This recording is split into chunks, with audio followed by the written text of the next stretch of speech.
दोस्तों के साथ पिकनिक करना जिंदगी के हसीन लम्हात में से कुछ लम्हात होते हैं। यही वजह है कि हम दोस्त हमेशा पिकनिक के लिए तैयार रहते हैं। हम चंद दोस्तों का एक नई जगह का शॉर्ट पिकनिक ट्रिप का प्लान बना। मैंने अपने रोजमर्रा के काम खत्म करते हुए बाइक को छोड़ा मालूफ मुल्तान की पार्किंग में, जहां से मुझे इरफान भाई ने पिक किया और हम निकल पड़े अपने पिकनिक पॉइंट की तरफ। ऊंचे नीचे खेत खलियानी रास्तों से होते हुए हम अपने दोस्तों के पास पहुंचे, जो वहां पर सिटिंग करके हमारा इंतजार कर रहे थे। हेलो हाय वेलकम ड्रिंक के बाद हम सभी दोस्त अपने अपने काम में लग गए। मैंने मटन चाप ग्रिल में भर के बारबेक्यू के लिए रखे और इतने में मैंने देखा कि हमारे पास है आम। सीजन के पहले आम थे, ठंडे करके सब दोस्तों ने खूब खाए।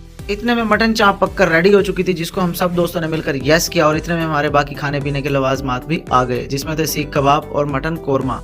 और हम जैसा बंदा कमेटी निकलने पर इतना खुश नहीं होता जितना खुश तरबूज लाल निकला है तो होता है। और अब वक्त होता है जी हमारे पिकनिक के इख्तिताम का। अपने फेंके हुए कचरे को साफ करें और अपने खाए पिए के पैसे दें। इस बार का हमारा खाने पीने का पर हेड आया 2000 रुपए। इस जगह के बारे में आपको बताऊं तो दोस्त और फैमिली दोनों के लिए बेहतर है। और ये जगह है चनाब रूथ होटल की दूसरे कॉर्नर पर। वीडियो अपने दोस्तों के साथ भी शेयर करें और मजीद ऐसे पिकनिक पॉइंट जानने के लिए मेरे इस अकाउंट को फॉलो करें।